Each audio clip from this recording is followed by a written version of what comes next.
said, professionalism from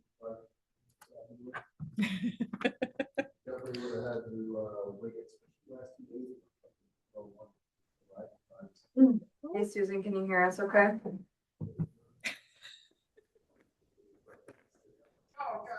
You laughing, I think.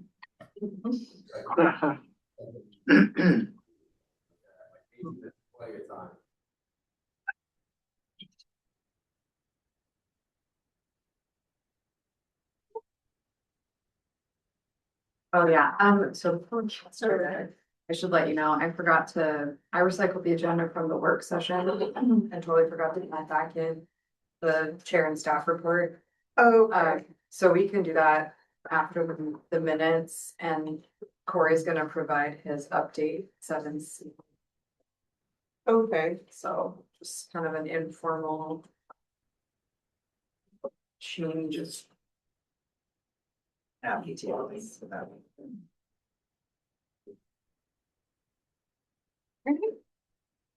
Well, we'll go ahead and get started. Kim Streeter and follow the March 26th meeting for the Walk, Ride, and Roll Advisory Committee to order at 5:02. Here in the room for members, we have Matt Larrow, Jim Richardson, Travis Neighbor, and myself. Online, we have Susan Bissell, and nobody else. And then past planning staff that we have at the meeting are Jackson Cox, Olivia Lunsford, and Corey Giuliano. So does anyone have any comments other than the comments Olivia made about adding the staff report and moving item 7C to the staff report portion? Does anyone have any edits they want to make to the agenda for today? All right, seeing none. Would we like to approve the minutes for today's agenda? I motion to. Okay. All right. Hearing no opposition, we'll approve our agenda for today. Item number 4 is the January 29th and March 13 meeting minutes on pages 2 to 6 of your packet. If you would have any corrections that they'd like to make to those minutes? No. Okay, do we have a motion to approve the minutes for the 2 agendas? Okay, motions. Okay, Matt second, thanks. Is anyone opposed to approving them? Great, hearing none, we'll approve those 2 meeting minutes. And then we'll move on to our staff reports for today. I don't know if you have any updates, Jackson. I figured we'd do the Chino River Walk update with the Chino River Walk. Yeah, I think my updates relate to stuff that's already on the agenda, but Corey, would you mention the community grant program? Yes, yeah, certainly, and I'm getting logged into the meeting too, and I'll just screen share. The community grant program was given approval by the policy board to go forward. Has this group been introduced to it before? Have we discussed it in here? The community transportation grants program? We did discuss it, and then I included the news article. The last page. We talked about this earlier, but Great. So it's a go. We had some tweaks that were requested at the policy board level and some clarifying language really. Again, it's a $20,000 program. Applications are open April 1 to the end of April. And the kind of target recipients and applicants are going to be programs like the Girls Who Weld, other school programs that would be trying to improve mobility in our community and safety, or just improvements to the public right away for community betterment. So that could be bike helmets for kids, it could be reflective vests, it could be material to build benches at bus stops, like there's a wide range. We gave a few examples in the letter to applicants, but we were pretty light on restrictive language because we want to see what the community comes up with. So we've got a website that just needs a couple probably tweaks to reflect the changes we made to the document, and either tomorrow or Monday, we should have that portion of our website live, and then applications can start being sent back to us on April 1. So, but everyone will submit on April 28th or 9th, so. Or actually, sorry, did we discuss that, Jackson? Maybe I'm speaking too soon. Did we talk about a date when it would close?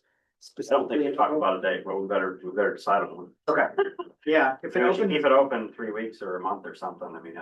yeah. 4 weeks would be the 29th of April, and then it would go. I think that a special will work, yeah. right? So, okay. So is the website live now? The pages, but I haven't put it in our menu yet, just so it wasn't super easy for other Okay. people to find. But yeah, if you just go to the URL /grants, that's where it is, but it'll be in our menu under resources. So probably next week, there'll be a social media push and we'll get an email out to all the committees with the final webpage. Yeah, we'll do a newsletter Okay, like announcement as well, and we Okay. won't do it on April 1st. Because we've been known to, And then the projects will go to the project enhancement board to be scored. Yeah, the project enhancement committee will do the scoring, and they meet quarterly, so this will have to be either a special meeting or in their meeting in April, I think it's the 2nd. They might vote to go to a similar rhythm to what you guys have here at the RAC, which is every other month. Just because we have such full dockets now with that group, and there's so much potential with the two, governments being kind of in alignment for us to do more projects, or for the PEC group to do more projects, and quarterly is just too infrequent to really accomplish much, so. Yep. Great. Well. Without any other staff reports, we'll go ahead and move on to the public comment period. Okay. Oh, did you have one more thing, Corey? yeah, he's gonna do the 7th now. Oh, okay. Oh, yeah. Has to yeah. run Okay. off. So yeah, apologies, I'm in the City of Fairbanks. I'm in the City of Fairbanks Community or Citizens Engagement Academy. It's an 8-week program that talks through like all the different departments. There's one on legal and clerk. There's another one on the city engineering department. It's like every fire and safety, etc. So I've got that tonight, so I've got to step out here a little bit. But thanks for letting me kind of jump the line. And if you could bring the Zoom up, I'll share my screen and share what I've been working on with the City of Fairbanks recently. There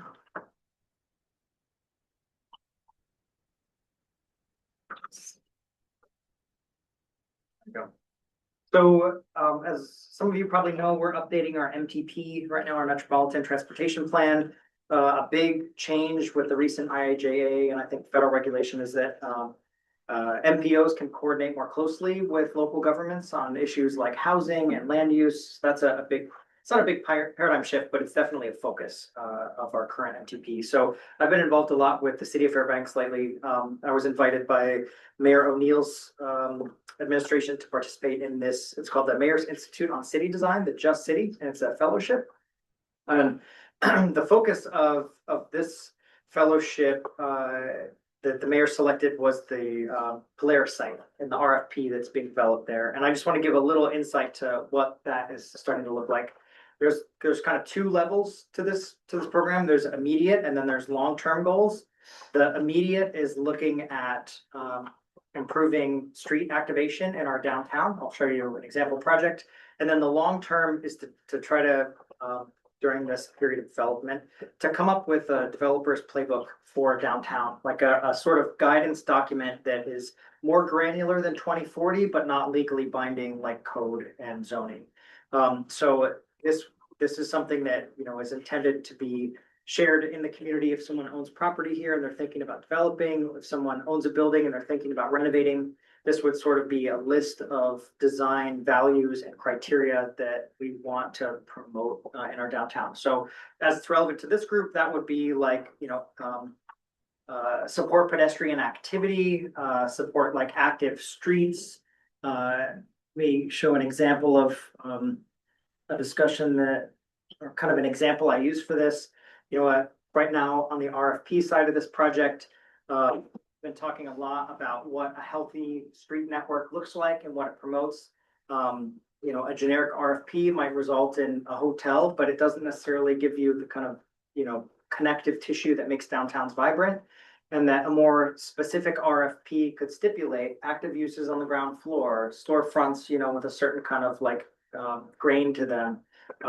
So this is kind of an image that I've been using to say, there's no reason that you can't ask for this type of stuff, because this is what matches what's directly across the street on Second Avenue.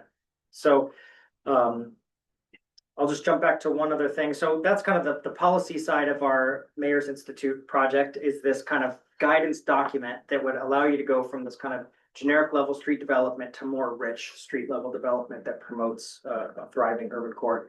And the other piece of it is the starter block that's over on Lacey Street. So right now, there's a big sledding hill over there. There's an ice skating rink. And the intent is that once things kind of thaw out, that there will be a couple of things layered into it. One is retail, so trying to promote just some active uses on this site. So think Pioneer Park, micro like retail that's walkable. No parking allowed on this site during this period. And then the other component layered in here is active uses, or sort of like fun for free is what Festival Fairbanks is calling it. So what you see in the orange here on the Lacey Street block is will be a temporary closure of that block starting May 1. There's a couple reasons for that. The first is that the Lacey Street Theater got a storefront improvement program grant to renovate their facade and update their sign or repair their signs. So providing ready closure without having to go through traffic control plans, et cetera. It gives them basically a whole summer to get all of their refurbishing done on that east wall. And then the other components in here, kind of shown generically, would be maybe temporary skate park equipment in collaboration with the Fairbanks Skateboard Coalition. We looked around the community at really active spaces, and the skate park, since it's been installed over there by Ground Park, is just packed every minute that asphalt is dry, or that their concrete's dry. So this temporary closure would be this kind of free activity, much like we're targeting in the wintertime, the sort of sledding, which has been really heavily used, which is kind of awesome. The site would be balanced between like paid economic, activities, and then sort of free ones to go and just hang out. So what that might end up looking like, let's see if I've got the image in here. I haven't, give me 1 second, I'll navigate to that. But does anyone have any questions about those two kind of scales and goals of this project? At this level of engagement? So the building sort of code thing that's like a suggestion. Yeah, there's I guess I could explain it a little bit more clearly. The code portion of it, there's an RFP right now that's in development. Yeah, more visual, and there we go. So there was if you've been following stuff in the news miner, there was an RFP that was developed. The mayor asked for a pause to align with this Mayor's Institute opportunity that she is involved in, but to basically do these more targeted stakeholder engagement and outreach sessions. So right now we're in this kind of band here under listening sessions. The last one is tomorrow at noon, and this will be with Explore Fairbanks and their constituents. All this information is getting aggregated, and then there will be a survey that Olivia and I have been working on that should come out tomorrow or early next week. That'll also provide a bit more information. All of this kind of merges together to influence the scoring criteria for the RFP for the project. So the RFP for the Polaris building is not being rewritten, but the scoring criteria is being refined. And essentially that scoring criteria is what would form this kind of guidance document for building in downtown. Does that make sense? Sorry, it's been a whirlwind. But just for that site, or like downtown in general and in the future? I think it's more broad. So this will be the kind of, getting it out there in this RFP as a scoring rubric is kind of like a soft launch for this playbook idea. But then that, whatever that looks like, that guidance document might be something that if Doyon acquires property and they're looking to develop, this would be something that is actionable, that's not legal code zoning, and it's not arbitrary or, sort of, less tangible aspirational stuff. So this might be things like, we downtown development, preferred, no parking on private property between your store, building entrances and the sidewalk. Like things of that nature. So a little more architectural specific guidance. Question. It's evolving. That's a lot. I just wanted Corey to share because there is so much that kind of goes with ideas or projects that we brought up in the past, like turning a certain roadway into pedestrian only, whether it's just for a night, a month, or what have you. So I wanted you guys to know that some stuff like this is on the horizon, and that's really exciting. Oh, was it a peek of a secret thing? Too. This is recorded, isn't it? Yeah, it's an open public meeting, so it's not exactly secret. Yeah. Gosh, it's not in this one. I think it's in the starter box. Yeah, here we go. So here's a sketch, and I think what's like interesting about the potential here is this is like the confluence of all these ideas that came from Peck as part of the Turner Street project and then have surfaced in this committee, but just trying to create like a more, interesting urban space that advantages pedestrians and isn't just the sort of sidewalk offering, kind of the bare minimum. So the hope is that sets a really vibrant precedent and that other business owners start, kind of leaning into this kind of business practice and philosophy. So there's a lot here, but expanding out beyond this block is some talk or thought about a loop in downtown between First and Second that would connect from the riverfront to the Yukon Quest cabin, whoever the new tenant for that is going to be back down to Second Avenue. So it just creates a more lively walking space. All right, lots here. So thanks to this group for having these discussions too, because it has, it's thread throughout a lot of this type of work.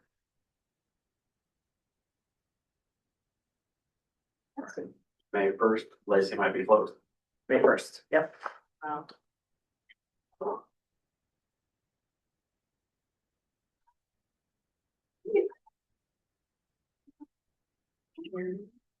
Oh, bring it back. That should be good. Did we get any new birds online? Oh, okay. All right, well, the next time is the public comment period, but I don't see any members of the public here. And then move on. Item 6A is our Chena Riverwalk Phase 3 project update on pages 7 to 12 of your packet. And Olivia, if you have to go to page 9, Sure. you'll see the final product of the recommendations from the RAC. So I just wanted to thank the RAC for coming together on March 13th for a meeting. Me and Olivia were kind of amazed on how fast you guys were able to work through some bulleted recommendations for the Chena Riverwalk. We did present those to the policy board on March 18th. The agenda got moved around. It was only supposed to be a 2-hour meeting and it became 3 hours. 15 minutes. And this was the last agenda item to get through.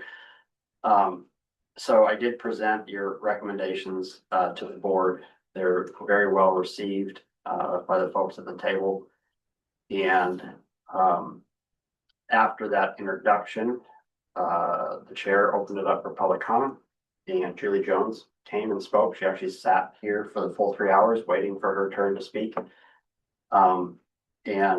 But because we were at the 3-hour mark, they went ahead and postponed this to the next meeting. So it's going to be taken back up on April 15th. And at that meeting, they're going to start this topic again with public comments still open. So if there's any member of the RAC that wants to come to that meeting and actually testify to some of the recommendations or present your opinions or just be there for questions from the policy board, that opportunity will be open to you on April 15th, and it will be their very first agenda item underneath old business. So should get to you pretty quickly, so you don't have to stick around for the full 2 hours. And my guess would be is Julie Jones will help with getting some additional folks from the community to testify in support of the project. My background conversations with Mayor Hopkins and Mayor O'Neill, very supportive of the project, would like to see it move forward as long as I can probably gather the money to do it. I think the biggest sticking point right now is maintenance of the boardwalk facility. So, you know, the way I presented it is that you got 3 local governments that all have part of that responsibility, with DOT maintaining the path along Pega Road, the city maintaining the pedestrian bridge across the river, and then this middle section will be given to Borough Parks and Rec.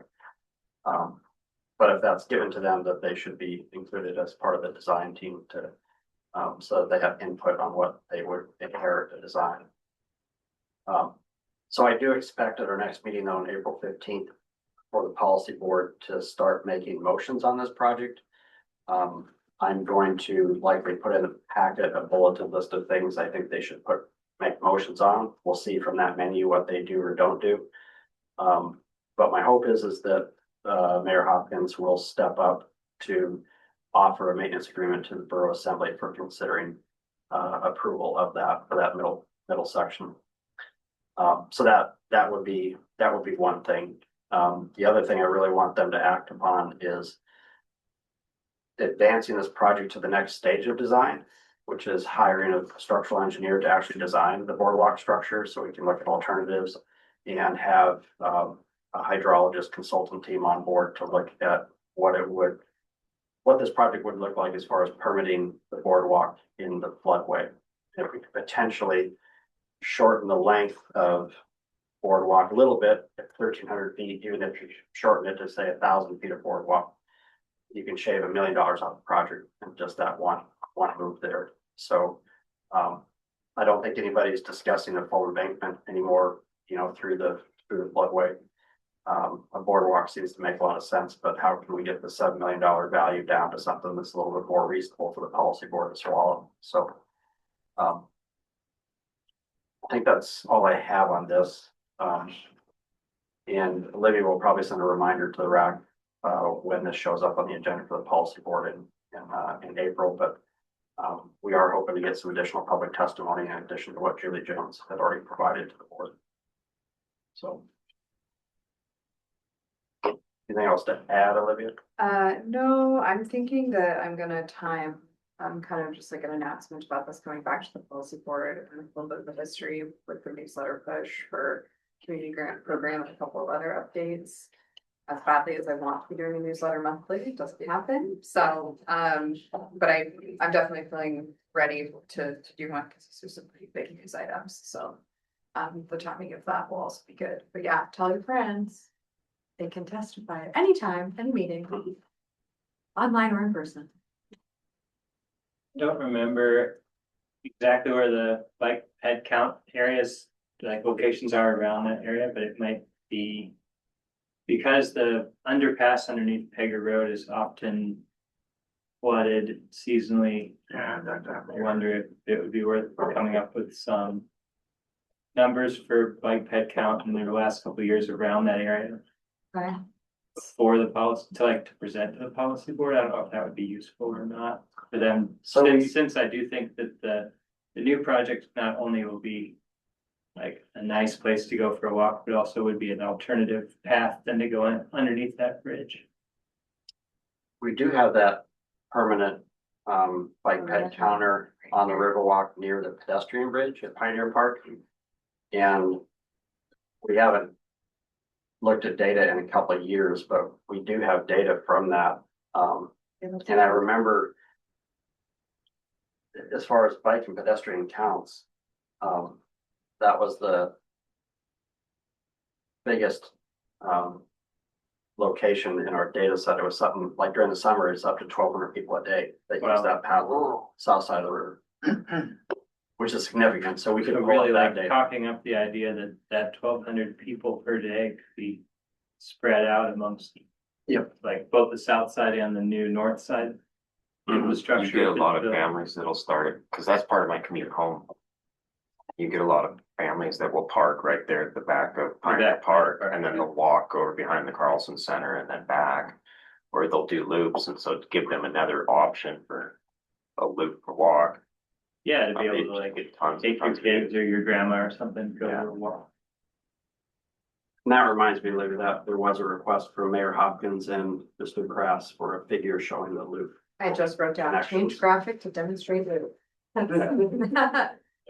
Yeah, that sounds So good. we could provide a figure in the packet for that as well as show them the count data we have for the south side.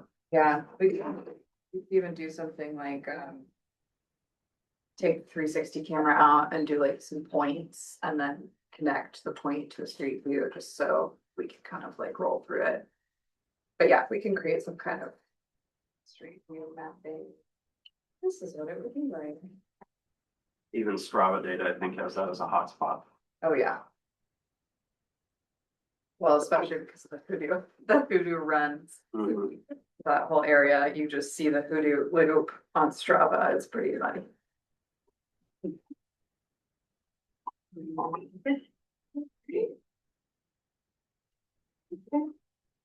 We'll move on to the next item. Update, item 6B is committee vacancies on page 13 of your packet. So I guess to start off with, how many vacancies are we trying to fill? Oh, I guess. is it just the one? Three. Three, okay. One for City of Fairbanks, one for City of North Pole, and then one state seat.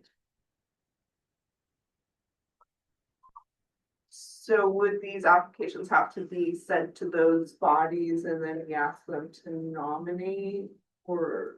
Yeah, that's a Jackson question for sure. I kind of forget the workflow with this because it's so different from committees. But yeah, I guess before we dive into that, just say we got 4 applications. One of them said that they'd be interested in either committee. And there were very minimal details provided on that application.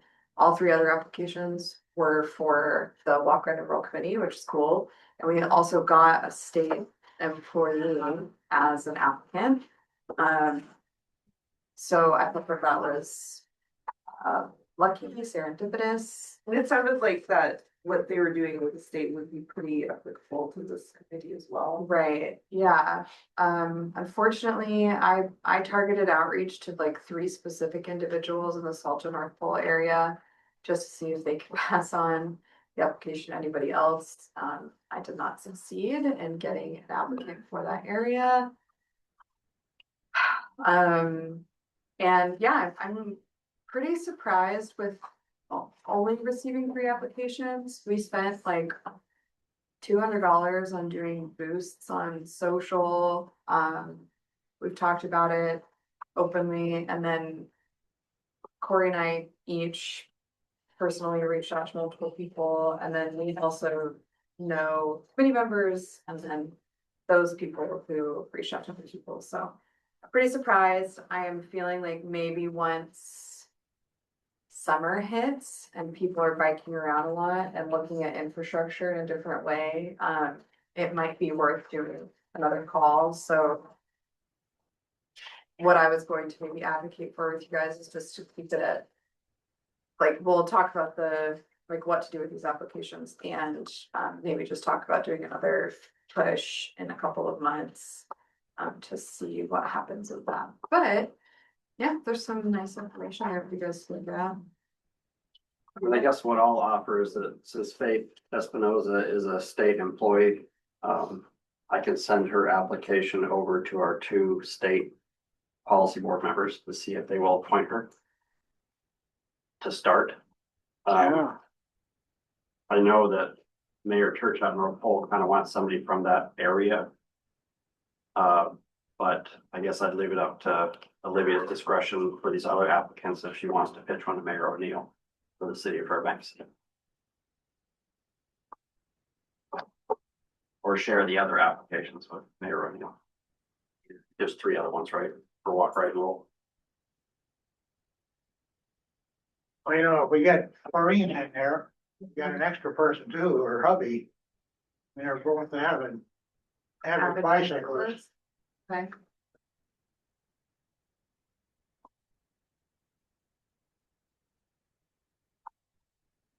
Yeah, and I liked that, Corinne was on the ethics committee at the hospital, just because, we try to approach transportation, especially like through an equity lens at this committee level, so I like the idea of her having an ethics background. Um, And then BZ, he really has the accessibility mhm, interest. I think that's something that we have expressed that we lack on. and BZ, we touched base with her before asphalt art, like I wanna say it was pre-pandemic then. And she reached out to us about a specific treatment. And then we had a lot of just email conversations with her and we asked her if she would be on the committee, and that was years ago. And she said she didn't have time for it. So I was very pleasantly surprised to see her application come through. And on the note of the accessibility piece and the seat that we had proposed adding, Jackson has, Yeah, so I've got direction from Mayor Hopkins to bring your guys' revisions to the RAC roles and responsibilities back to the board. And that includes 4 additional seats for law enforcement, school district, transit, and people with disabilities. So now that we have a new makeup of the policy board, he wants to see this back on the agenda for reconsideration. So that will also be at the April 15th meeting. So so we for the people with disabilities seat, potentially BZ could just fill that and appoint it by us as staff. So So yeah, maybe make no necessarily, except for the state seat, because that's a solid match. Maybe make no other moves or decisions until we find out if we can have that extra I think seat. that'd be appropriate. We can wait a couple weeks, yeah.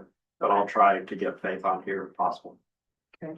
Yeah, and I mean, I encouraged Corinne to apply and she's a friend of mine. Oh, cool, okay. She texted the 2 of us, So, asking for more info and see if she had some background. Well, maybe we but I should hate ask, to say to pass over her. Beasley does seem like a really good person to have on. well, maybe So more maybe if immediately, we wanna wait and see if we get that extra seat. Yeah, I think that's, or we see if Mayor O'Neill just wants to appoint her. I guess the danger in that is then if Susan's. we don't get the extra seats, then we wouldn't have the option of asking Mayor O'Neill to appoint Beasley. Good point. Yep. Point. Susan has her hand up. Go ahead, Susan. Yeah, I just wanted to throw out there that BZ's been to a couple of our meetings too, just as a member of the public. Awesome. Yeah, so she's familiar with us Yeah, and what we do here at Table Hill. yeah. And do they have to be a city resident to be appointed for the city seats now? Okay. Yeah, so really that was the report out on that. I just wanted you guys to see some responses to the questions last time we officially met in the RAC capacity was in January, so. We're also coming up on tabling season and all that stuff, so I'm not necessarily saying like, let's close the form and move on. I think I'm actually advocating for alternative, and so, yeah, we can find out what happens if the policy board meeting and go from there. And yeah, that could coincide with what you were saying about with the weather change, maybe more people being outside, maybe. Well, and you could potentially advertise more during bike months.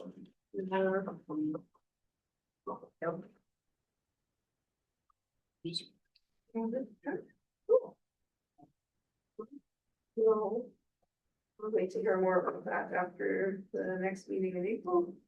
And then I'll go ahead and move on to 6C, which is the Active Mobility Leadership Lab. Okay, so many updates. That is me. So number one, it's officially time for me to start building out the working group, which is basically a group of people. They don't have a size limit, to my understanding. And when I had submitted my application, I threw a bunch of potentials into the hat, not even by name, but more just like representative for the cycle club, representative or 2 from the walk, ride, and roll committee, Bankstown Bike and Ski, Beaver Sports. Like I just was throwing stuff out there. And so now it's time to start actually building that working group. So the schedule that you guys see is a good representation of the pace of this particular training lab. And this is the thing that is through the League of American Bicyclists again, which I have another fun thing to report out on in a second. But I'm really just hoping for one or two RAC members to say, yeah, I'll participate. We haven't scheduled the working group calls because I need to involve whoever does volunteer their time in a doodle poll so that we can kind of go about it in a way that's convenient for everybody. I, on the other hand, am taking training calls at 8 a.m. on Fridays when we do have them because of our time zones. So it's yeah, it's a little fun, a little less than ideal, but I'm also happy to do it. And I asked one of my trainers from the program to give me an elevator pitch. So here is like the 2-sentence pitch that he gave me. The Active Mobility Leadership Lab is a training program for government agency staff to build capacity among participants and their local partners around strategies that work to promote active mobility and physical activity. A key outcome of the program is the development of an action plan to help communities achieve short, medium, and long-term goals. Working group members attend a series of calls to build out their action plan. And as I've told you guys about AY, the Walkability Action Institute, it's essentially the same thing. It's just geared more towards like the bike league materials and training. So that's the number one thing you can kind of think about joining the working group as I show you some of the materials. So these are all things that are a part of it. So number one, is this the old one? Apparently Fairbanks received honorable mention status in 2016 for bicycle friendly communities. My predecessor, Alicia Stevens, I guess had applied. And so I have that's 2026, but I have access to a feedback report from a 2016 application. And I really am just feeling like, wow, we got honorable mention in 2016. That means that things now we might actually get a medal out of it. And so I'm really grateful to have been accepted in this training program because now I get to see their former feedback and I have the answers to all of the application questions that I had started last year. And so they're actually piloting a situation where I can go in and just have the answers from last year and then just like recycle them and use them for my application this year. So that's all new. What else? So we basically have a web portal of training materials, which is also super fun. So next week we'll be doing a session on community design to support active mobility. And they bring in engineering resources and then tell you about different guides and tools to implement. And it's really cool because we're connecting with other communities and things that I've gotten out of this already include like one of the trainers was talking about a steering committee meeting that he had been in, which is why he was late to our training. And it sounded exactly like College Road, like from the very beginning. And so I've already formed a connection with someone who is 80% of the way through a really intense, emotionally driven steering committee process for the reconfiguration of a roadway, just like College Road, with all the driveways and the businesses and political will. So it's been really fascinating to just be able to have these conversations with people. And they picked our cohorts based on our community sizes and based on our like existing knowledge and then our knowledge needs. And then the other thing that I wanted to show you, so this is just kind of an example of exercises that we're doing to lead up to the working group action plans. And so right now they're having me go through and basically say, yes, a group like this exists in my community. And then who the contact might be for each of those. And I honestly can't believe how extensive this list is. And it's also really amazing because so many of these answers are relatable to relationships that we have already formed as an MPO, as a walk, ride, and roll advisory committee, and then just as a transportation planner. Sad we don't have YMCA, but just again, it's kind of like the application. Jim, I remember you saying this when we were going through it last year, like even though we don't do a lot of these things currently, these are just amazing ideas for things that we can point to. And so exercises like this, the point is to do just that. So yeah, it's been really fun just to go through and form contacts. And so that's why I need working group members, because I feel like between me and several other people, we'd be able to fill out this list with a point of contact for everything. So that's that.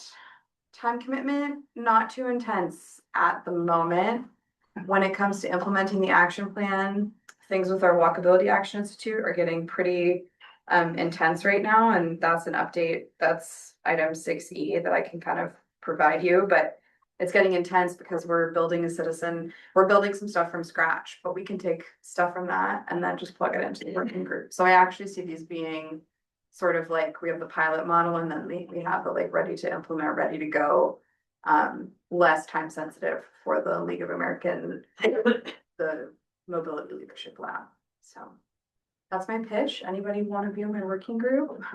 I'm willing, and I've got a busy schedule between now and fall, but Okay, I'm still willing to give it a try. okay, I will be gone the first 8 days of June though.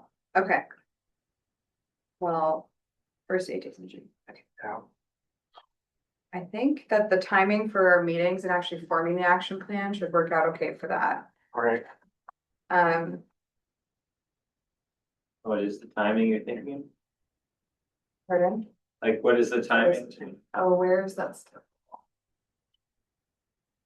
Okay, so we're in week 5 next week. So yeah, so we'll have our working group action plan drafted. They're hoping for early to mid-May. And then we'll be having our post-training assessments in May and June. So yeah, I mean, Jim, you could just miss a planning check-in call, but that wouldn't be a huge deal. All right. And then, yeah, while I have you, Travis, if you are wanting to, or if you know anybody else who might be willing to, I need someone from the cycle club badly. That'd be awesome, but Just reach out to Korean. yeah. That way she can kind of. Yeah, right. Good, Yeah, okay, Korean should be- Korean, Yeah. okay, She can't bike right now anyway. She's perfect. She's biking. Oh, no. She's biking on Not, right. not okay, outdoors. and she's like Indoors. officially involved with the cycle club, like, could she be a representative for the cycle club? Yeah, she's a member. Okay. She's a member and her husband is the president. That's Yeah, what I well, that thought. works. Eric Trier is her husband. Oh, you guys, I didn't know that, somebody could have connected that dot. Sorry. Jeez Louise. Okay, She's like the first lady of the cycle club. yeah, no kidding. That's amazing. Okay, so I'll ask Korean, then we have Jim.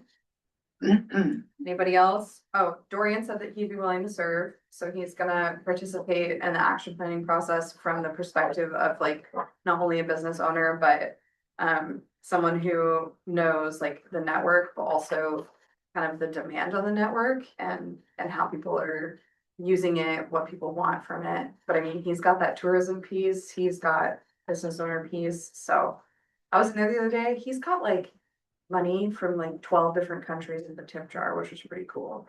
I had some Guatemalan money, but I thought that was neat, like tourism wise. People are just coming in there and then leaving a little token of their country behind. It seems like he's the go-to for the bike tours coming through, where it used to be REI and then now it's more Bankstown. Yeah, At least I've been in there a couple of times. It seems like he's willing to drop everybody else's project for somebody that's doing like Alcan to Argentina kind of tour. Yeah. Kind of cool. totally. Okay, so it's just like Korean, Jim, Dorian. And I guess you don't have to give me an answer right now if anyone wants to think about it. Green's retired now, so hopefully Yeah. her schedule's pretty. Yeah, No, that's fair. Okay, that is my update on that so far. It is kind of, it's their first year they're doing it, so we're all kind of learning at the same time, so. That's what I got for you, and then I did put in like the template for the action plan, just so you can kind of see like what we'd be doing. Just coming up with action items, like. A good example, yeah, here we go. Yeah. First draft or getting this project incorporated in the MTP, I think is a really good and easy low hanging fruit, like just to. So, Just a little tidbit, doesn't exactly apply, but on PBS, they've had two programs now.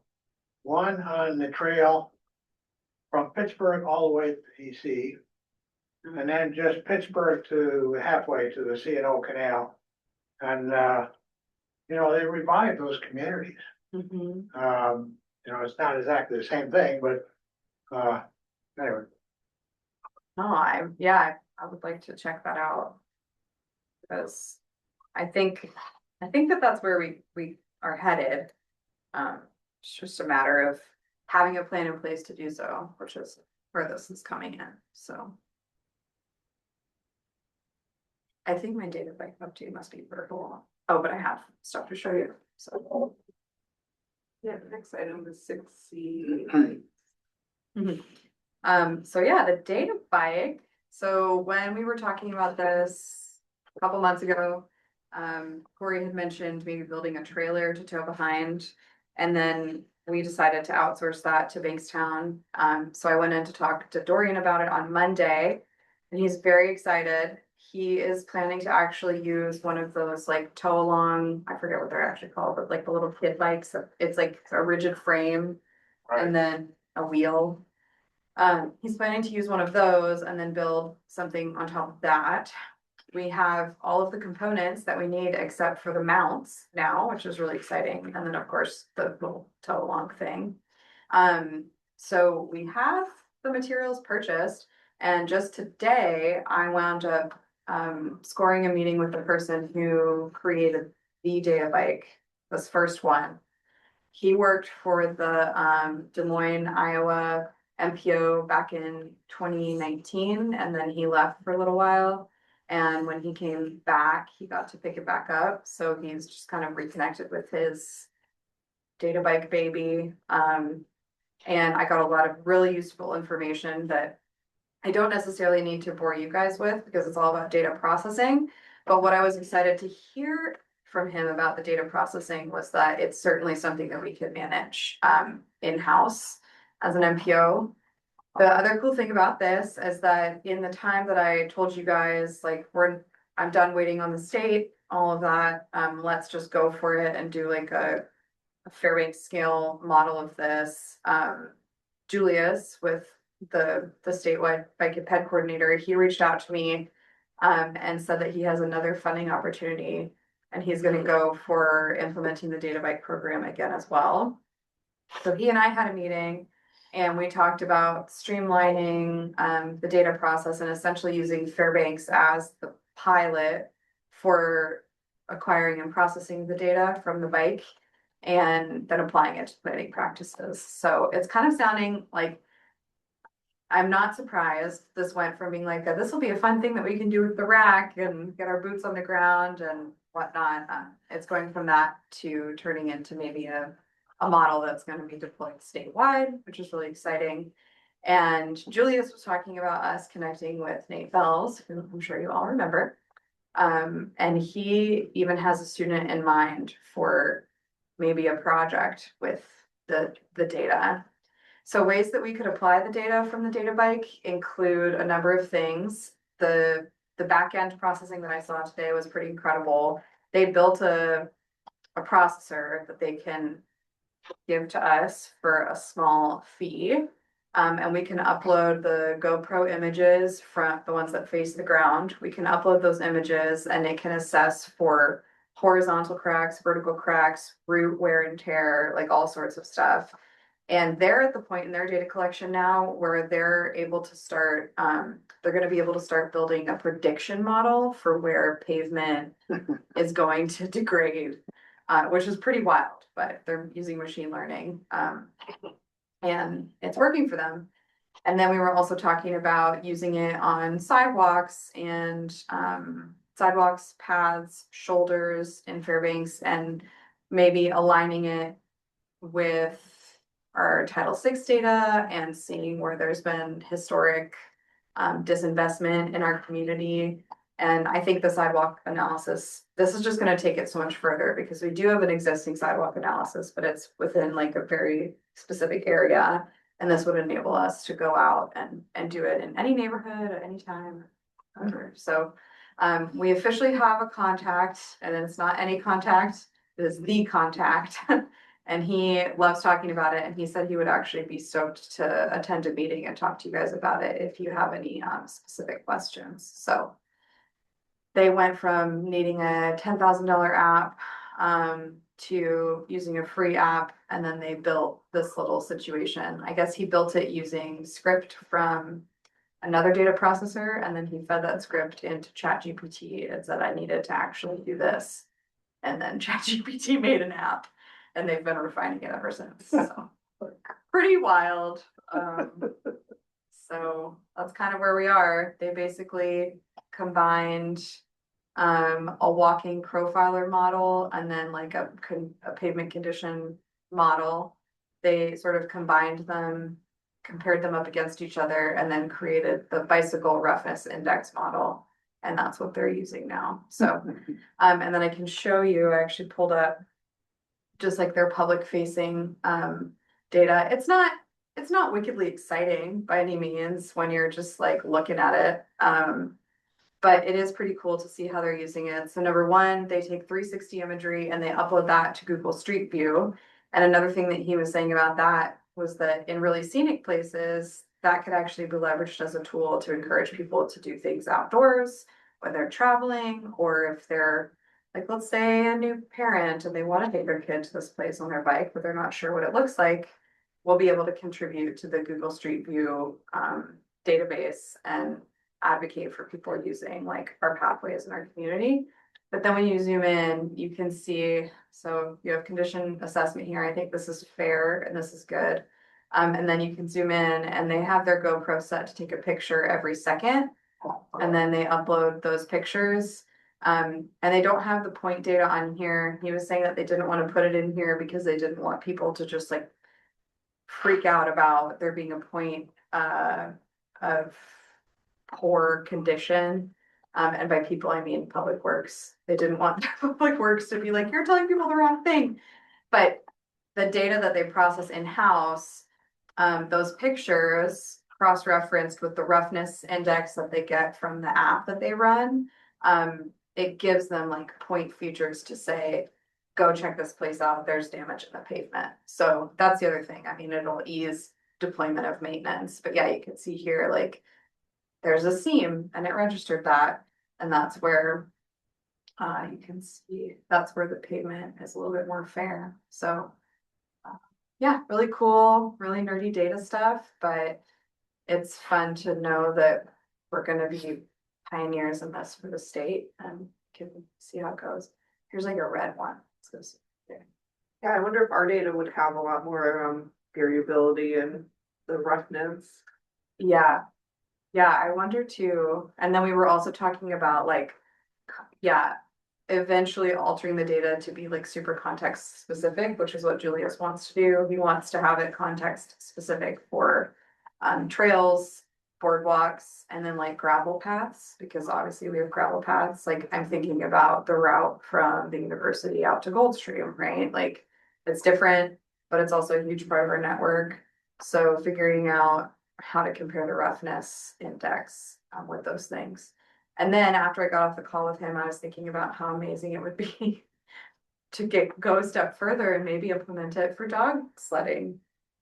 You know, just we want to talk about context. I think that could be really fun. That's another non-motorized form of transportation we never talk about.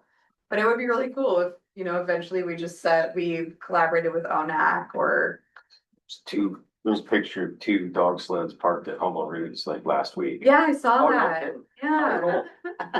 So, how rough was that ride? I just wanna know. But anyways, Not that's bad if you're on the sloop. right. I'm guessing they came up off the river. Yeah. Yeah, So cool. that is a huge update. I'm really happy to have the contact for this because I felt like that was just moving about blindly. Okay, looks like we might have a super bomb, so we'll just leave you. Okay, and that is that.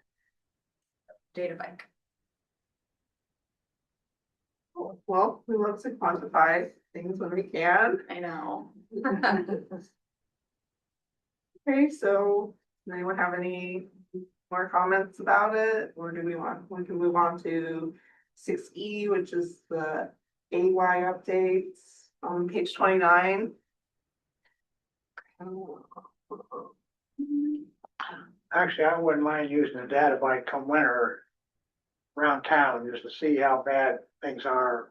So, it presented one after another that there's problems. Maybe we could come up with a solution. I don't know.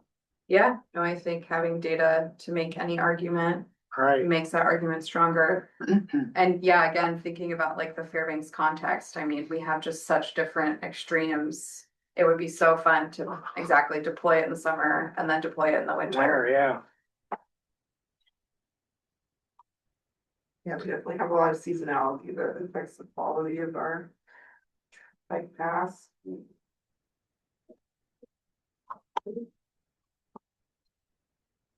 So you're at AY, right? Okay, so Trainer Gate and F Street rack involved now.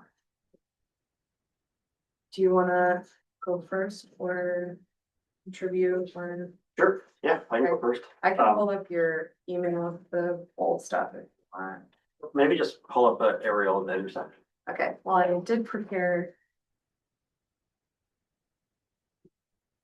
Have the thing that I sent Tim today, Okay. but that might be too much for now. I don't know. So, yeah, Trainer Gate and F Street, this has been a discussion since 2012. We did a safe routes to school evaluation for the elementary and middle school out there, lab in town now. And one of the recommendations out of the report from 2012 was to put in a rectangular rapid flashing beacon at this intersection to improve the crossing safety, pretty much, from F Street over to the schools. That's where it'll be located, across Trainer Gate Road. In the years following that report, we did have the project nominated to us. We did fund the project. And we had actually in a plan set to go out there and build it. And something happened. Well, two things happened, I think, at that time. So like this is fast forward probably like 2016-ish, just a few years after this report. But one thing happened is that the school put out a crossing guard out there, which we heard from DOT Traffic and Safety may have negated the need for a rectangular rapid flashing beacon if you actually have somebody out there. But then also there became an issue with the railroad. Since there's tracks there that cross F Street, that if you put in a pedestrian activated signal, it could result in some queuing over the tracks, and they were concerned about that. So kind of last minute, it was pulled out of the plan set and defunded. And then more recently, a couple of years ago, a student was struck in this intersection by a driver and seriously injured. And that kind of restarted the conversation about, hey, we tried to do something for this intersection. It was never built. We need to pick the ball back up and do something. But we still got in this conundrum with the Alaska Railroad about rectangular rapid flashing beacon out there. In more recent discussions with the railroad, they're like, well, I mean, honestly, the solution is probably just to do a full-blown traffic signal at this intersection. So you can stop it on all four legs, and there wouldn't be an issue with the queuing distance because they could put a bar across the road that will stop traffic on F Street. But so these discussions have kind of continued on, and then underneath the previous city's administration with Mayor Cruz, he had a officer out there every morning watching the traffic. I guess he's still out there. I think he lives in the neighborhood in Shannon Park, someplace close by. But it sounds like he spends his mornings monitoring traffic and making sure people that are behaving out there. And he's deploying some rubber speed humps and things like that to slow people before they get to the intersection. And so fast forward to now, we have a new city mayor, new leadership. So I approached the new mayor with, hey, we need to pick this ball back up and get something actually constructed out there. And so the city's engineering department took a look at it, and it came with this idea to do some speed tables on either side of the intersection in advance of the intersection. And we fast tracked that for funding because it's not the best solution for the intersection, but it certainly would help. It would force vehicles to basically slow down to 20 miles an hour as they travel through the intersection, and hopefully pay more attention to, students and other pedestrians crossing. And so we did fund that to the FAST Planning program. That doesn't go out to bid this year. And the hope is it's constructed in the fall before winter shutdown. Yeah. But that led to a meeting with the two school principals, the police chief, the deputy chief, and the city's engineering group. And discussions about this intersection just kind of blew up into It was nuts. a whole bunch of things we're gonna do beginning this spring through the summer, this fall, as we, potentially there's gonna be a larger project here at some point in the future, whether it's a traffic signal or something else that's out there. But there's definitely things that we can put our effort into in the meantime to make this intersection safer to the end of this school year and beginning next school year. So did you want to go, Olivia, over all the different things that we came up with and who's assigned to what? Sure, yeah, and then, yeah, I can kind of pivot to what we're gonna do before all that happens, Mhm. so. Yeah, I guess I could pull up, I do have your email. So, Well, I can take the first few ones, I guess. Okay. And then we'll, so as a result of this meeting we had, which was like last Thursday. Just doesn't seem like it was that long ago, so maybe a week ago. There was the idea to put in a third speed table, making a raised crosswalk across Trinity Road. So this would actually be 3 speed tables in a row. This one would be in the middle. And that's going to be added to the plan set. And then on the city side, they're going to do a couple things. One, in coordination from the comments from the deputy chief, was to put in some no parking signs along F Street, along the school frontage, where parents are parking for parent drop off and pickup. They're also off F Street heading south. They're going to prohibit left turns during school pickup and drop off. And that's the left-hand turns are the most dangerous ones as far as students in the crosswalk. So they're gonna have Public Works make these signs and they're gonna go put them out there and deploy them. And I think he's gonna continue to observe the traffic. But anyways, that was an idea from the police department to prohibit those left-hand turns out of F Street. I think those signs would be removed for the summer, but then put back up in the fall. We are also asking the city to put out a request for quote to hire a local electrical contractor to put in a suspended flashing yellow bulb over top of the crosswalk. So it would be a utility pole at either side of that crosswalk and an electric line with that flashing yellow bulb. And if they can squeeze it in advance of this intersection on either side along Trainer Gate Road, suspend signs across Trainer Gate so that folks know in the wintertime where the lanes are and what the lanes are. Because these turn lanes that you see there, they're not visible during the wintertime, and that's created some issues in the deputy chief's observations of being out there. And so that would help traffic line up a little bit better. I'm also putting in stop bars at 3 of the 4 legs of the intersection. There is a stop bar at the rail tracks there, but putting stop bars on either side of the intersection on Trainer Gate, and also another stop bar on F Street, just so that vehicles stop well in advance of the crosswalk as opposed to pulling the front tires over it. And so that folks that are traveling eastbound on Trainer Gate Road know that they should not get into the middle of the intersection and wait at the crosswalk, but they should wait before the intersection starts back there, yeah. And then same for here. Yep. We'll just. Yeah. It kind of surprises me so much that they're not there already. So then the AY stuff. So yeah, then we talked about, in that conversation, we also talked about, doing curb extensions / bulb outs to show that there's too much space allocated to vehicle traffic here and not enough space allocated to pedestrian traffic. We also discussed, I just threw out like pedestrian refuge island, and in one moment it was like, no, we can't do that, there's a turning lane there, and then it was like, well, we could just close the turning lane and then people would have to come to like a stop to then make that turn. So yeah, we could do that. Which was so surprising. So now we're also looking into getting a modular pedestrian refuge, which I can pull up an example of right here. Have it in my folder.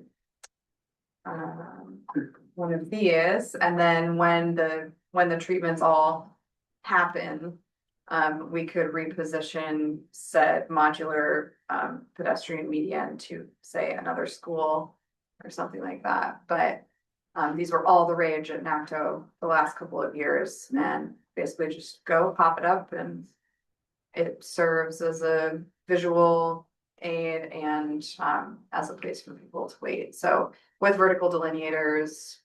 And what I love about this as well is that, yeah, you can you can drive posts right into it. And it's like when we have our weather challenges that we do, but you know, maybe we need to be adding a post in the middle of winter, like this makes it so much easier. So we talked about deploying that. And then I think I mentioned to you guys before, we're planning to do a citizen scientist study with these kids. So we're going to be doing vehicle counts, non-motorized user counts. We're also going to be doing a yield behavior study. So an adult and a student will stand out here and basically queue up to use the crosswalk. Well, the adult will queue up to use the crosswalk. The student will be taking the data and basically counting like how many cars come through until one finally yields, you know, all the way back here for someone to cross at this intersection. Or does the pedestrian have to wait for a natural break?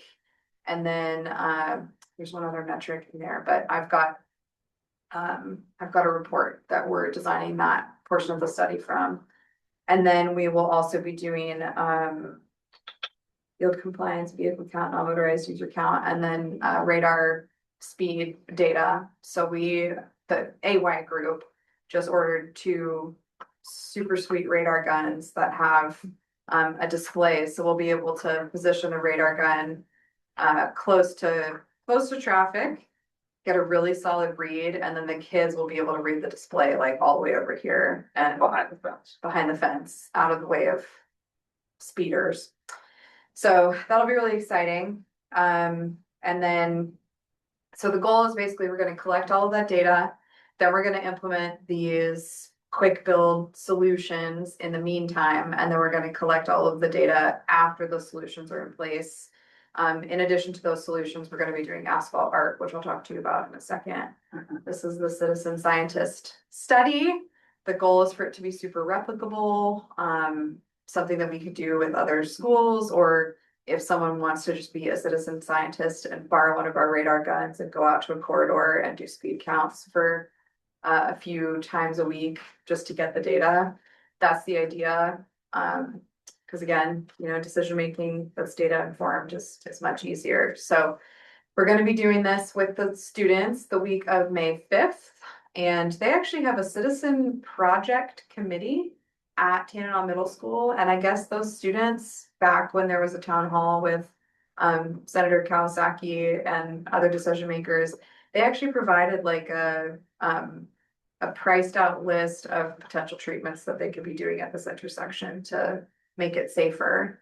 And unfortunately, they were told no for reasons that are unbeknownst to me. But we'll take this data before, we'll implement all of the solutions, and then we're gonna take the data after. And the plan is for the kids to present their data findings at the policy board meeting in hopefully November. And then obviously this would set the precedent for implementing quick build solutions in other places around town. Basically Vision Zero stuff, but Fairbank style.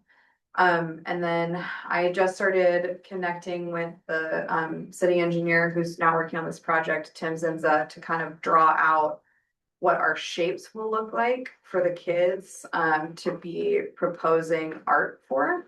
So the asphalt art, the hope with that is to depict what the bulb outs might actually look and feel like in the intersection, obviously before building them with concrete. I think that this could also be a solution that we just deploy like annually. If the kids love it and people love it, like why not? Of course, then you don't have like the curb height, which is a concern, but we are planning to do vertical delineators or flexi posts like the ones from the bike lane signing and striping program to not only protect the art, but to show that this is a pedestrian zone and don't drive your vehicle in here. So this is I'm not an engineer. I don't know if this is even an accurate representation, but I did the best I could based on the NACDO design standards that I was thumbing through in the Global Street Design Guide. And then this also just shows the pedestrian refuge kind of in place. Again, not super accurately placed because we need there to be through traffic that goes right here. But the idea is to provide a space for people to isolate for a second before they continue to cross. So that's that. So yeah, we're gonna give the kids these shapes. We're hopefully gonna get some art proposals by mid-May. And then we're gonna select the art and have it rendered by like a large format graphic design person. And give the kids an update on what art was selected, how it's being implemented at the intersection, and then we'll be painting this in the summer before or during or when the speed tables are implemented, the signs are put up and the yellow light is flashing. So all in all, you guys, this feels like a really huge win. And like a bunch of people came together and just said, let's just do something. And this is the kind of stuff that I feel like I've been just Jones in to see in this community for a long time. So I think with the momentum of the Walkability Action Institute and dealing with safe routes to school stuff, like picking safe routes to school back up. And then we have a motivated mayor. We have a city engineer who's willing to work with us on like art projects, for example. I think that it's just a tag teaming for the books for sure. So we've been really excited to provide you guys with a update. Do you have any questions or concerns? Thoughts? Are those the speed tables, the red bars on Trainer Gate? No, I was thinking, yeah, they could be an artistic representation of them. I think they're gonna be a little bit further back. So I was thinking maybe just like art to let kids know or let drivers know that you're coming up on more art. But these could be a few different things, but I guess where were the speed tables that they're gonna they go. proposed? I think it's just Yeah. just a little bit beyond where she has them drawn there. Okay, But it would be 3 in a row, because that crosswalk there with the green, that'll be a raised crosswalk. Yeah. So that'll be a speed table on itself with the, and would the other crosswalk be raised too? no, not this time, no. I have a PDF from Bob about it's got the speed tables on it. Let me see. It's from Casey.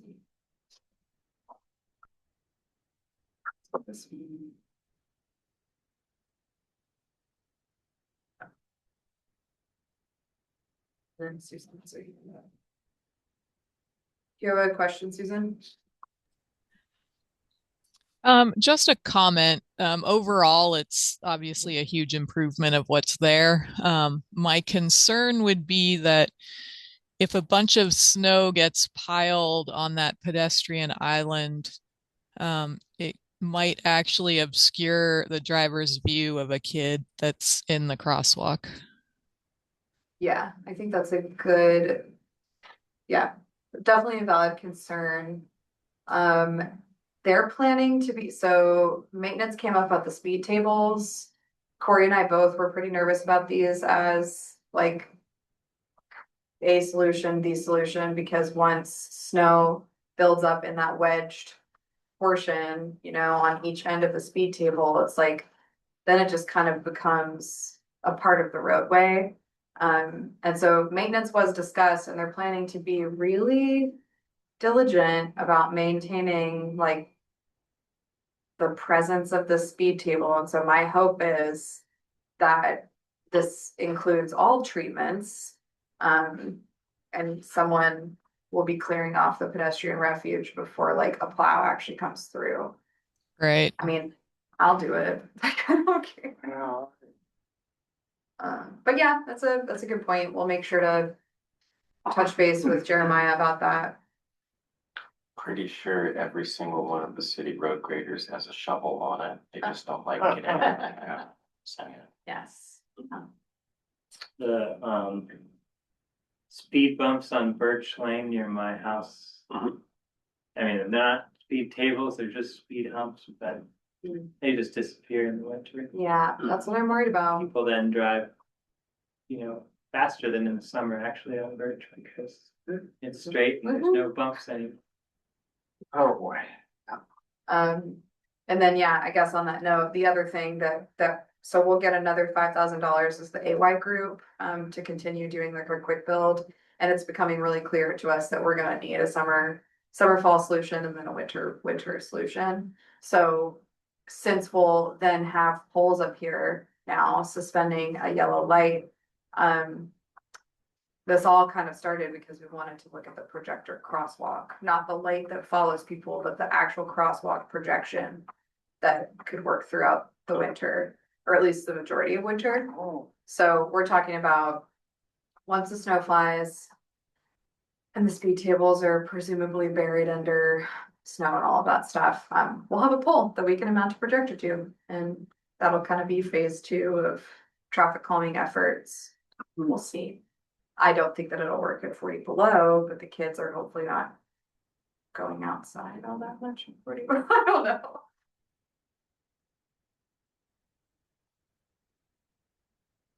And yeah, here's the speed Yeah, so they're tables. just a little bit further than what she drew them in, but Yeah, get the idea there. so like speed table art that says you're coming up on something important, art, bulb outs, etc. And then more art, like what the heck, and then another speed table so people aren't just like hitting the gas once they get to the intersection.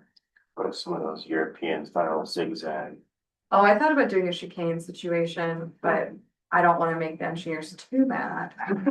So I thought, let's just extend existing infrastructure and go from there. What, have you seen they're just painted like Yeah, zigzag lines, that's and like it's just the meant to plan. disorient Yeah, a little bit. yeah, give people like that feeling of like, oh, I don't know what's happening. Makes the Maybe I lane should feel slow down. smaller.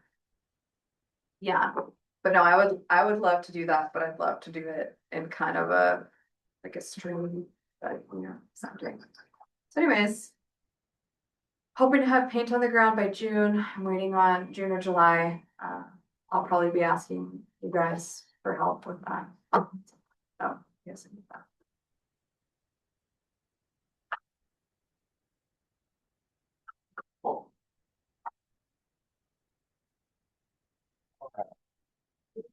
And so this was in conjunction with the safety study that we had recommended for that area, or is it? Oh, no, yeah, that's a whole different issue. So, there is, I don't know if it's gonna be this summer or next summer, because I have not been given a schedule yet. But there is a road safety audit for the entire Trinity corridor. So not just this intersection, but the whole corridor going all the way up to the East Highway. So, and that will be done by an independent review panel, so. Yeah, Okay, so So- potentially some of these improvements might already be in place when they, Mhm. that's audited. Yep. And then, yeah, that's also the idea of having some data beforehand, like all of those behavioral related things. there's been too much waiting and too much indecision. Yeah. So. Yeah. Stuff's going to happen. Yep. as Corey likes to call it, analysis paralysis. So we're just throwing all the spaghetti at the wall. Seeing, See what people like. yeah, and then I do see I have my note here about the ARP walk audit. We got in with the FBX 50+ planners. It's apparently some huge event that happens where 400+ seniors in our community get together to talk about all the ways that they're staying healthy and active and participating in the community. And this happens at the Carlson Center. And so then they asked if we could team up on doing, they're bringing someone from AARP to train them to do the AARP walk audit toolkit. And then they're wanting to collaborate with the Walkability Institute to do walk audits in other parts of the community. So I learned about like a whole network of volunteers who are looking to do things. I forgot what MAST means, but I have a feeling that we're about to discover an untapped network of passionate volunteers, and I'm really excited because I think that doing things like pedestrian counts, vehicle counts, speed data, etc., is like safe and accessible for a lot of people, and we've seen that through our bike and ped count. So more to come on that, but we're going to be doing a walk audit with seniors at that event on May 7th at Pioneer Park.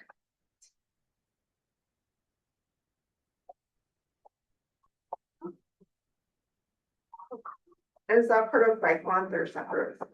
We can, I mean, we could, yeah, roll into bike month. I'm honestly, after that trainer gate update, I'm feeling so exhausted. We talk about bike month. I really just wanted it to be on y'all's radar for bike month that number one, we don't have a meeting in May because it's bike month. So when I start to do the push for the bike and ped count volunteers, please sign up, please spend a little bit of time and energy trying to get other people to sign up. And then, yeah, it's kind of weird. This year, NACDO, which is like the most active transportation forward conference and whatever in the country, they scheduled the conference during Bike Week this year. So FAST Planning staff will not be here for Bike Week. So we will not be doing tabling during Bike Week. But Parks and Rec has agreed that we're at Fairbanks. We can do whatever we want. We'll make our own Bike Week or make our own bike to work day. So yeah, that we haven't even scheduled a day, but we're thinking like a very specific day of the month that we just start advertising at the beginning of the month. Like this is gonna be bike to work day. We'll have stations everywhere. Instead of making it a whole week thing. We'll be launching the data bike. And then we did get a table at the downtown market for that Thursday. I forget what it is, Thursday, May 7th. Or was it 14th? Oh no, it's the 21st because it's right before. So Thursday, May 21st, I'll be doing the downtown market, and I got about 10 volunteers just through that last year, which was pretty cool. And we're talking about maybe popping up a tiny bike valet because there were a number of people who brought their bikes there last year who were then afraid to leave them. So yeah, popping up a tiny little bike valet and then getting more volunteers. And potentially doing like some little off the cuff interviews with people about their perceptions of the transportation network, how they use the transportation network. Because we're starting a podcast. That's the podcast corner. So a lot going on, but I don't really have anything like concrete to pass on to you guys yet, except that bike and ped counts will be the 26th, 27th, and 28th. Oh. And to take the pressure off myself to come up with some sort of crazy data visualization, that's a job for an intern, I've decided. I am gonna just break out the data into annual groups and then just post that online so that people can say, I need to go see data from 2017, click, here's the spreadsheet. So that's what I'm planning to do for that. And then, yeah, just one more fun item. That's the next item. Yeah, street sweeping for video. Yeah. If you guys have any ideas or fun, like kitschy ways that we could engage in this, Ron Davis messaged me like 10 minutes after I sent out the packet, and he was like, I'm not gonna be at the meeting, but I just watched that video on the bike lane sweeper and that thing is sweet. And he was like, we could have like multiples of those to deploy and have volunteers ride them around, which is definitely the idea. Right, They're not super expensive. They come in just under $4,000. But what I'm thinking is, okay, we're gonna try to win one first. If we don't win it, we're gonna have the data bike as like the data bike is the data point for having that community driven research situation where you come in, you hook it to your bike and you leave and you go do stuff and you bring it back. So if it comes down to it, would love to line item this in the budget and then have some case studies to present to the policy board that say, we already have this model, it exists with a couple of other things within our office, and we have people who are really excited about dragging this thing around to maintain our facilities. But the video, what I'm thinking, it has to be under a minute. I was telling Jackson, I want to just like basically go out. I've been taking videos randomly of like my feet in gravel laden places. But I basically want to go out and be like, do you see this? And it's just like just gravel everywhere, or like have a pile of it on a pathway, be like, do you see this? And then just like throw it up. I basically do that like 15 times and just edit them all together. But starting it off with by saying something like, here in Fairbanks, Alaska, it gets so cold that we can't rely on brine to address our winter maintenance concerns. So we use gravel and then just kind of go from there. right. But I'm also wondering if anybody, the reason I wanted you guys to know is because I'm wondering if anyone has videos of four-wheelers wreaking havoc on the shoulders and sweeping them up. Or videos of giant rocks in a pathway or things like that, that I could just, I'm thinking about like a gridded situation. I know Nathan Bells has an album that has like 800 photos and videos in it. But I wanted to give you guys kind of a first step, if there's any content that you might have, you think would make sense. And then also, what do you think about that concept? Do you think it would win us a sweeper? And if not, do you have any ideas on what would? And it's due in like a month, so. Is that sweeper? God, there's something driving it, there's a motor or something driving it, they sweep. Yep, there's two options, which is Play the what, video. yeah, I'm gonna look. I didn't look at that. Yes, we Yeah, I didn't order it. agree. Data bike sweeper. There we go.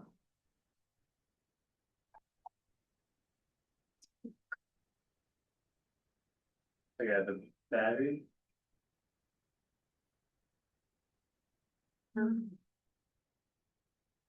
There's two kinds. There's one that just brushes to the side, and then there's one that's also a storage compartment.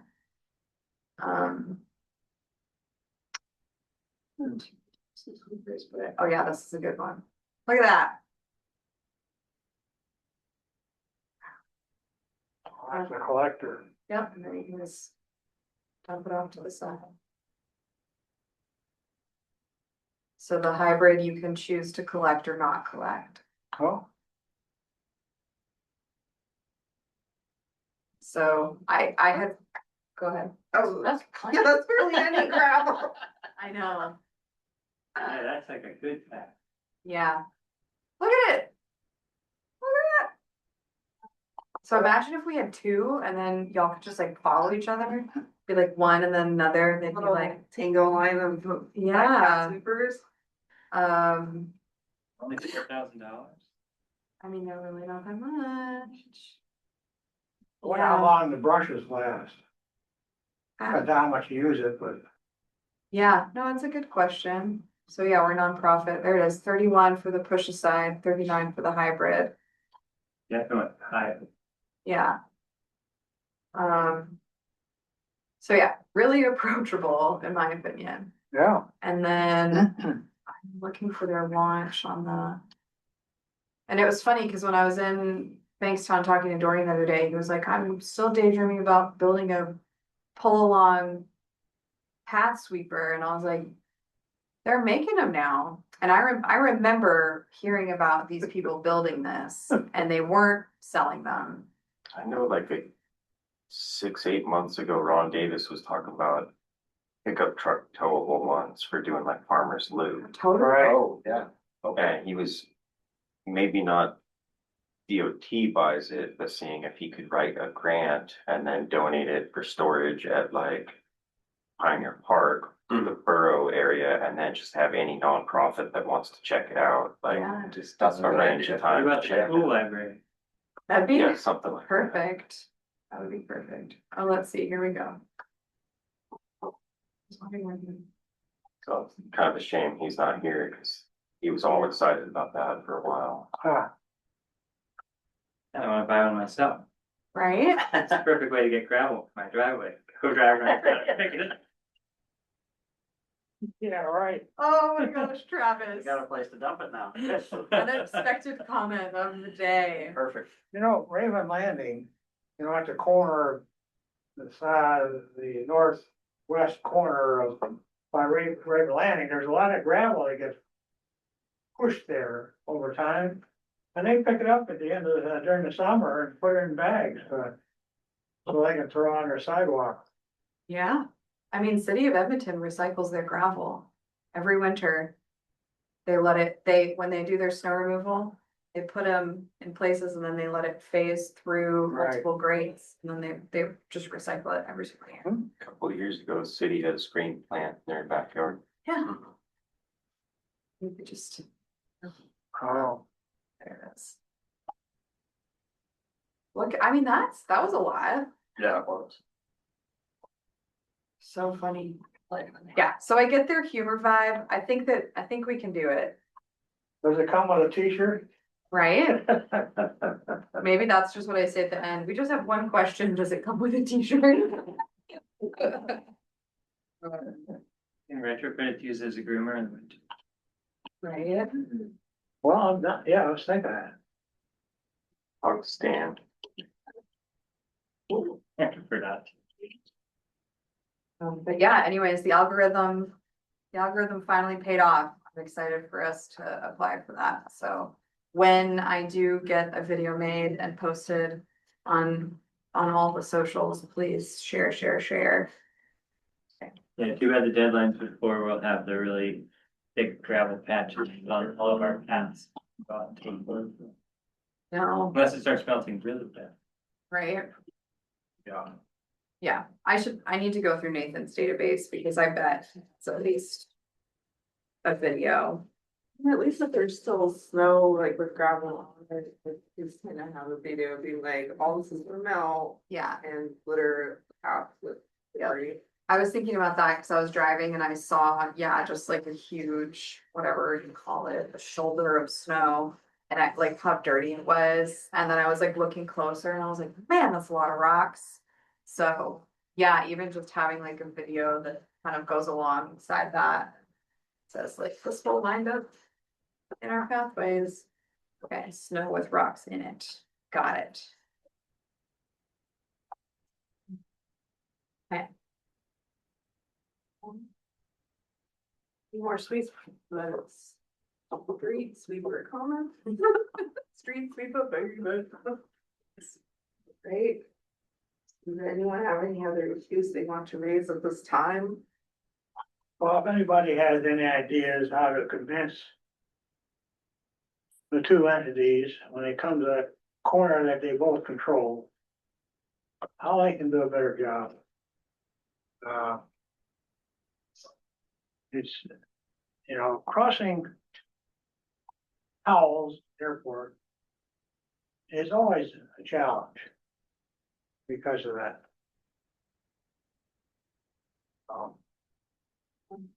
That's all, I just think they have to come to, maybe we write a letter and ask them or whatever, I'll send something to both Jeremiah and State. Just ask. Do you send them stuff separately or in the same email thread? I I might have done it both ways Okay. over time. We just copy the email address. Yeah, I know you brought this up in our January meeting. I'm still feeling like at a loss until we're out of the difficult season, but now that stuff is melting, maybe we can have like the seasonal ability. Oh, Yeah, have the task force meeting. Yeah. It's not a bad idea. I had a thought when Corey was talking about the mayor vision for downtown stuff. We had the idea of like getting a city parking space for bike parking. Oh, I think that's much more possible now. Yeah, that's what I was wondering if we should bring it back up, if it hasn't been brought back up with the new mayor. Yeah, that's good. Oh, right, like on Second, is it on Second or something? Yeah, like dedicating an on-street parking Yeah. space to a bike rack with, Yeah, you know, things in either end. Yeah, because we had talked about basically Like a getting like a corral. big, not a pallet, but like a big Skid. skid mounted thing that could be like put there with forklift for the summer for bike parking and then removed in the winter or something like that. Okay, yeah, Yeah, just have it be like meet curb height. And it sounded like last year or the year before, whenever it was talked about, it was just sort of like, we don't want to lose a parking spot. yeah, all right. yep, that's right, we did talk about well, that's actually how we wound up with that thing, and then the Girls Who Weld ones, like, that was kind of where it all started, Yeah. because we Yeah. ordered that, and then Corey was like, this is a pretty simple design, I wonder if we could just have them made locally, and then we found out about Girls Who Weld, and now we have a community grant program, so definitely would love to revisit the origin story. And maybe like near the closed Lacey block where the potential skate park Yeah. would be, it might be Yeah, a yeah. good place to suggest it, like around the corner from there or something. Yeah. good thinking.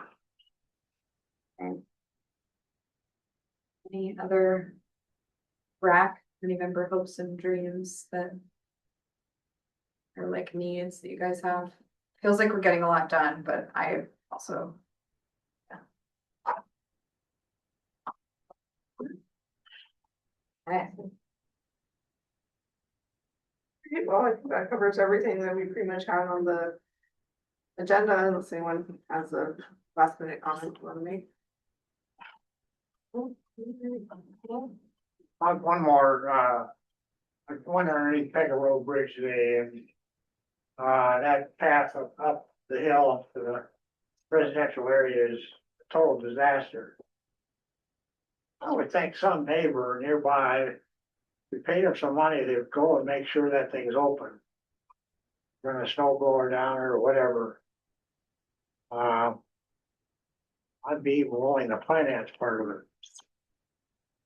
Was interesting to see, I mean, maybe it was just like a news article and I don't know how it actually was on the ground. It's interesting, like when New York City had all the snow and there was these news articles about the mayor basically saying, anyone with a shovel will pay you $30 to like go out and shovel the sidewalks. But they're not gonna shovel. Yeah, really. right, that did happen, yeah.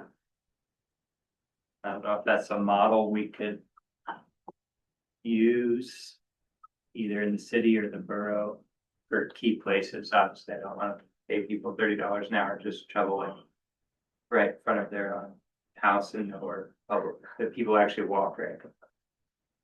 I think that specific area is kind of a no man's land. 'Cause it's- Right. The state does Pegger. And Right. technically that's like part of that whole Pegger, but then it goes up to the residential area, which is city. And then the borough maintains everything from the dog park to the bridge. Right. So it's just this like Weird little 100-foot long section that's nobody really wants to touch. Right. I mean, I understand from an operations point of view, getting a skid steer or something down there, where do you put the snow? But it would be like, there's like a couple people in the neighborhood that could just go out with a snow blower right after it snows, or Yeah. even just shovels by hand. If it's done quickly, it wouldn't be hard to do. Once Right. everyone walks and bikes and stuff Yeah. on it, That's the then it's hard difference. to do. I mean, I'm thinking about that even for the shared use paths, like the number of people here that just drive around with plows on all winter and like. At a certain point, you know, you've done your driveway as the people have called you. Be so cool if there was a way for us to be like, for someone to be like, anyone with a plow will pay you to, you know, farmer's loop. As a truck fit, right? That's what we were Yeah, talking about. yep. Oh, No, it sounds crazy, but it'd be really nice to at least just, it's this whole people don't use it thing, to be able to shift the narrative to like, look how many people are on there, because it's not maintained, so.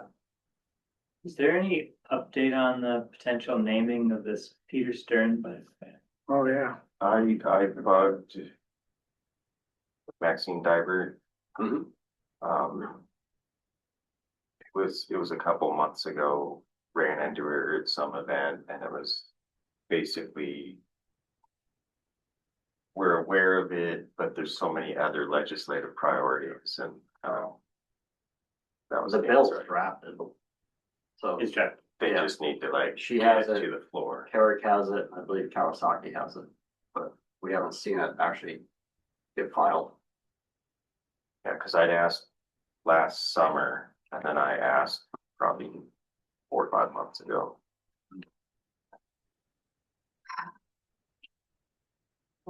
Maybe it's worth like trying to tell the story again. I don't know if that was our meeting or another meeting I was in recently, but I was talking about how like we don't just have a Peter Stern anymore to run around and passionately take photos of all of the crumbling infrastructure. Like, I don't remember the context, but I just remember saying it and being like, he contributed so heavily to like not only the implementation of our network, but the maintenance of our network. Alright. So maybe just telling the story again and being like, look. It's been a while since an email was sent. Yeah, I've got the email string. Retell the story.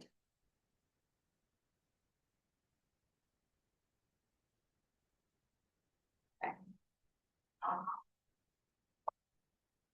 Maybe an email to see where they're at, and then they need a little push, like get together work session and draft like a letter from the RAC. Yep. To them. Yeah, just to show Absolutely. support in it. Yep. Please don't forget about this request. Yeah, Yep, sounds good. that sounds, yeah, we should do that regardless of our next meeting. Yeah. Okay. Letter. At next meeting, okay. Well, maybe we could actually have it come from them. I mean, the RAC could write it, but run that through a policy for, Yeah. since Hopkins is a former legislator. Mm, If we can get the board chair signature on it. You know. That might be something a little different to elevate it. Yeah. We could also just give them a timeline and say, we're printing bikeways maps and we'll be reprinting for. I think we're gonna go to a 2-year model, just because it's just so much, but.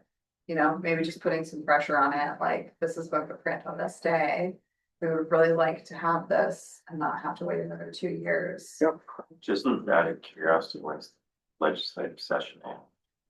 May. And we'll start back up again in the fall. unless they don't pass a budget. All right. Okay.